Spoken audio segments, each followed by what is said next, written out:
Carl here with Sustainability Theory News. We're over at hobbyfarms.com. They got 15 hacks for your hobby farm. It's a very informative article. A couple different authors took part in it. I'm just going to go over some of the highlights. Harvest wheelbarrow. You can use magnets or hooks to hook your tools on, an umbrella to keep the produce shaded on sunny days. A foliar spray strainer if you have nutrient deficiencies in your plants. A foliar feed or foliar spray can help correct those deficiencies very quickly. And if you have an old feed bag laying around, you can just fill it with some organic matter, soak it in some water, maybe some sugar water, and just make sure it doesn't burn your plants. Test it out first. Row marker, just a big rake with some plastic tubing so you can have some somewhat precise rows for planting your seeds and planting your row crops. A homemade hoe made out of a L bracket, just basically a bookshelf bracket that you get at a home improvement store for a couple of bucks. Nailed or screwed to an old broom handle, whatever you got laying around. Soil block maker made out of a PVC cleanout. Again, you get it at the home improvement store, a couple of bucks. This one's a 4-incher for some big soil blocks. I think you can find cleanouts at about 2 inches in size, might be the smallest ones they have. They have spiral gardens. Now, they're very common in permaculture because you create sort of a little microclimate. Herbs like rosemary right here at the top, they love the drier conditions. You put them at the top.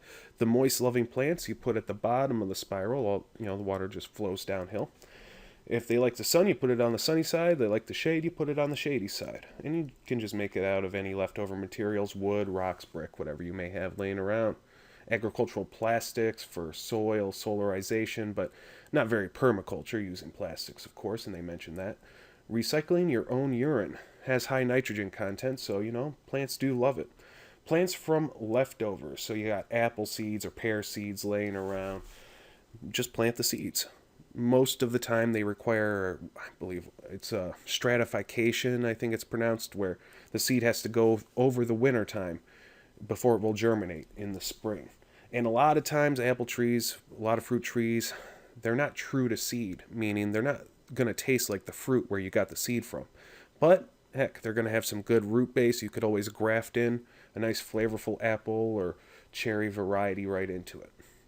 Using snow as insulation for crops. Yeah, it can be used as insulation. If you've ever made an igloo out of a big pile of snow, you know what I'm talking about.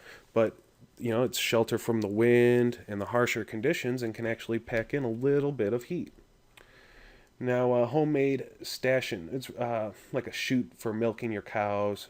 This bar just moves over and put your cow's neck in there. And you can milk them or slaughter them if you want to. DIY gates. Basically, just a couple 2x4s around the outside. One going diagonal with some slats in it. And a couple of hinges. Looks like it's 2 different kinds of hinges. They just had what was ever laying around.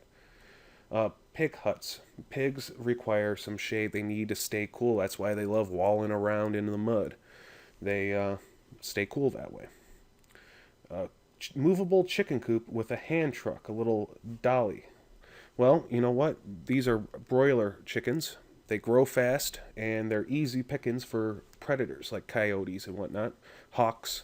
So they need to have a little bit of shelter, and you need to move this shelter every day, once or twice a day.